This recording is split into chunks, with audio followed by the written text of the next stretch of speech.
warahmatullahi wabarakatuh.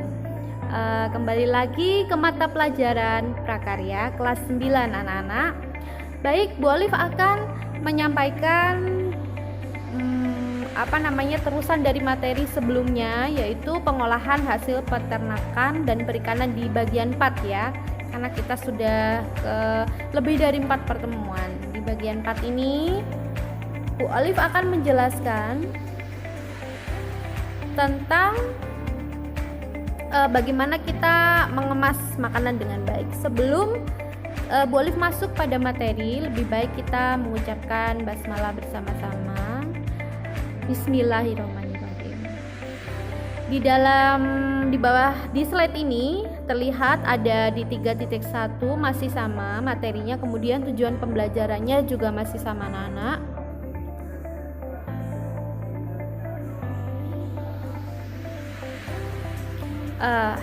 Pada materi yang lalu, pelajaran minggu lalu, kita sudah mempelajari tentang hasil pertanian dan perikanan yang ada di Indonesia. Kemudian kita sudah menyebutkan jenis-jenis perikanan yang hidup di air tawar dan air laut. Kemudian air payau juga. Kemudian kita juga membahas tentang teknik pengolahannya. Kemudian kita juga membahas tentang macam-macam bahan rempah-rempah yang ada di Indonesia ya. Kemudian kali ini Bu Olive akan membahas tentang penyajian dan pengemasan. Anak-anakku sekalian, di dalam kita ingin memproduksi suatu makanan dan ingin memperjualbelikan, kita harus melalui tahap penyajian atau pengemasan. Kalau penyajian itu kita dine-in ya, atau makan di tempat, atau bagaimana cara penyajian yang baik begitu. Kalau pengemasan, kita akan memproduksi besar-besaran dan akan menjualnya kembali seperti itu. Baik anak-anakku sekalian, makanan adalah kebutuhan pokok manusia yang diperlukan setiap hari, baik diolah sendiri di rumah ataupun membeli makanan jadi atau matang siap santap.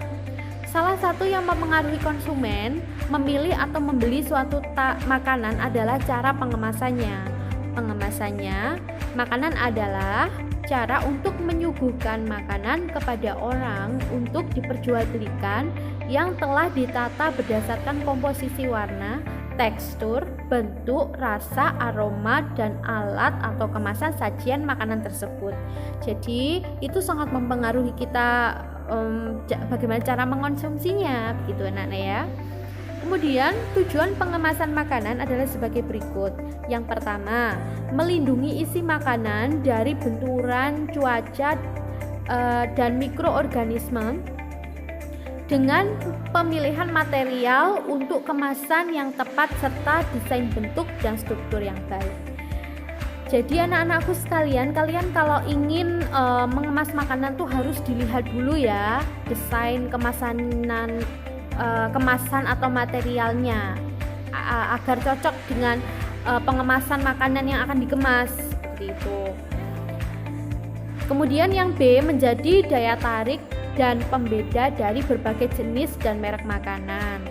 Pemilihan material yang tepat serta desain bentuk dan struktur yang tepat akan menjadi daya tarik tersendiri bagi konsumen untuk memilih membeli makanan tersebut. Jadi anak-anak sekalian, penting banget kita memperhatikan pengemasan makanan kalau makanan itu akan kita jual gitu ya. Jadi desainnya juga diperhatikan, materialnya juga diperhatikan, kemudian bentuk dari makanan tersebut juga harus diperhatikan agar terlihat menarik gitu. Kemudian yang C, menginformasi mengenai makanan tersebut, yaitu jangan lupa di dalam makanan produksi makanan harus tertera nama dan merek makanan, isi makanan, berat, kandungan, bahan, dan nutrisi. Juga tanggal kadaluarsa, kemudian produsennya kapan, kode produksinya, dan keterangan khusus harus jelas.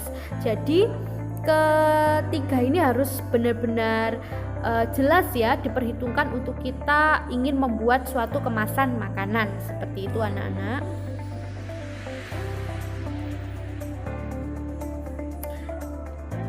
A. Jenis kemasan. Di masyarakat tentu dapat menjumpai banyak sekali produk makanan dalam kemasan. Secara umum, kemasan digolongkan menjadi 3 anak-anak, yaitu yang pertama kemasan primer. Kemasan primer adalah kemasan yang berhubungan atau kontak langsung dengan produk makanannya. Ukurannya relatif kecil dan bisa disebut sebagai kemasan eceran. Sedapat mungkin kemasan memberikan informasi lengkap tentang produk tersebut. Contohnya seperti kantong plastik. Kemudian kantong plastik untuk produk dendeng sapi, sosis, bakso. Kemudian cup kaleng untuk kornet, kemudian untuk apa biasanya ya, sarden seperti itu. Kemudian gelas plastik cup untuk air minum atau bubur nasi. Sekarang itu lagi musim kopi-kopian ya, kopi kekinian. Nah itu juga bisa menggunakan gelas plastik atau cup. Tapi untuk yang panas tidak boleh menggunakan gelas dari bahan plastik karena nanti akan akan tidak sesuai. Nanti yaitu kayak melebur gitu loh. Nah jadi seperti itu. Kemudian yang kedua yaitu kemasan sekunder. Kemasan sekunder adalah kemasan kedua yang berisi sejumlah kemasan primer. Kemasan ini tidak kontak langsung dengan produk yang dikemas. Kemasan ini dapat dimanfaatkan untuk memajang produk. Contohnya kemasan karton untuk produk kornet, kemasan kerat untuk produk dalam botol, dan lain-lainnya.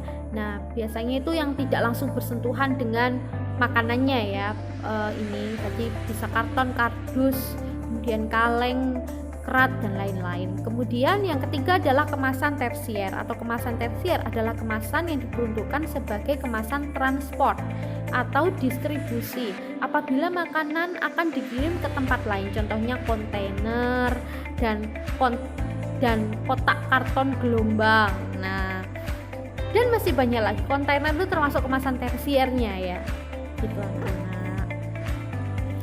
Kemudian yang perlu diperhatikan lagi adalah faktor-faktor dalam penyajian atau pengemasan. Faktor-faktor yang juga harus diperhatikan dalam menyuguhkan makanan adalah sebagai berikut. Yang pertama, sanitasi dan higienis. Sanitasi dan higienis makanan merupakan salah satu prinsip dari pengemasan makanan. Hal ini harus diperhatikan karena pengemasan makanan yang tidak higienis dapat mengurangi selera makan seseorang. Bahkan dapat menjadi media kontaminasi berbagai macam bakteri dan kuman. Oleh karena itu, sangat penting memperhatikan prinsip-prinsip higienis dan sanitasi makanan dengan memperhatikan hal-hal sebagai berikut. Jadi anak-anakku sekalian, higienis itu perlu ya. Kalau dalam kita memproduksi makanan itu higienis perlu sekali. Apalagi nanti ada kode halalnya. Biasanya kalau sudah ada kode halal itu kita jadi tenang, nggak was-was kalau mau makan suatu produk makanan gitu ya anak-anak ya. Kemudian ban BPOM, nah itu juga penting banget karena bukan hanya di produk kosmetik atau produk-produk yang lainnya, tapi di makanan itu juga penting karena BPOM itu legalisasi ya, karena legalisasi. Jadi legalisasi itu harus ada kalau menurut Bu Olive ya.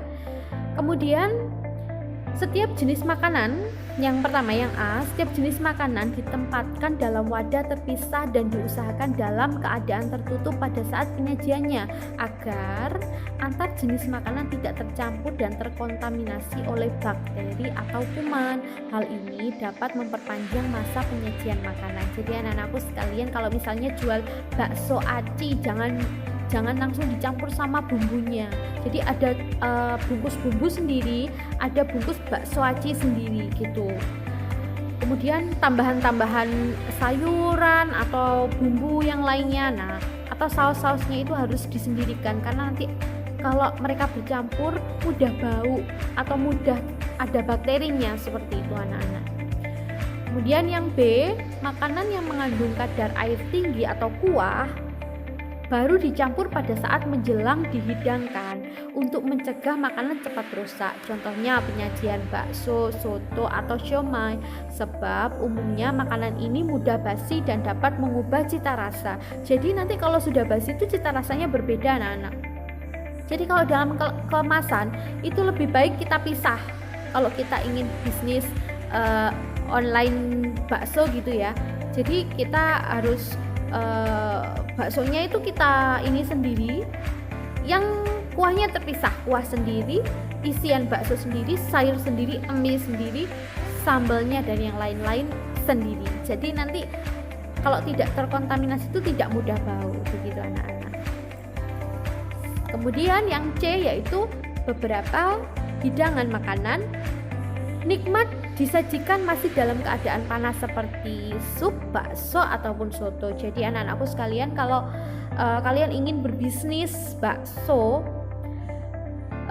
lebih baik nanti dipanaskan kembali. Ada anjuran di dalam di dalam kemasan tersebut bahwa bagaimana cara penyajiannya begitu. Jadi harus tertera di dalam ini ya, di dalam bagaimana cara memasaknya itu. Nah, seperti itu. Kemudian peralatan yang digunakan seperti kardus, piring, gelas, mangkuk harus bersih dan dalam kondisi baik. Bersih artinya sudah dicuci dengan cara higienis ya. Baik artinya utuh, tidak rusak atau cacat dan bekas pakai. Tujuannya untuk mencegah penularan penyakit dan memberikan penampilan yang estetik gitu ya. Jadi kalau bisa kemasannya yang bagus. Jadi jangan pakai kemasan yang rusak karena membuat konsumen tidak jadi membeli, seperti itu. Baik, kemudian hindari kontak langsung dengan tangan. Hal ini bertujuan untuk mencegah kontaminasi bakteri dan penampilannya juga akan menarik. Jadi maksudnya itu diberi wadah gitu loh, misalnya plastik, diplastiki sendiri gitu. Jadi jangan langsung tangan ya, nanti takutnya tangan kita kan kotor, jadi nanti menjadi tidak nafsu makan, seperti itu. Baik anak-anakku sekalian, demikian materi yang boleh sampaikan untuk pada materi keempat ini, yaitu tentang penyajian dan pengemasan bahan makanan. Baik anak-anak, tugasnya kali ini yaitu membuat rangkuman materi. Jadi nanti dikumpulkan saja lewat WA-nya Bu Olive, boleh lewat emailnya Bu Olive juga boleh. Terima kasih. Saya tutup pembelajaran hari ini. Semoga kalian sehat selalu di rumah dan jangan lupa terus semangat dan harus belajar. Baik anak-anakku, saya tutup pembelajaran hari ini. Wassalamualaikum warahmatullahi wabarakatuh.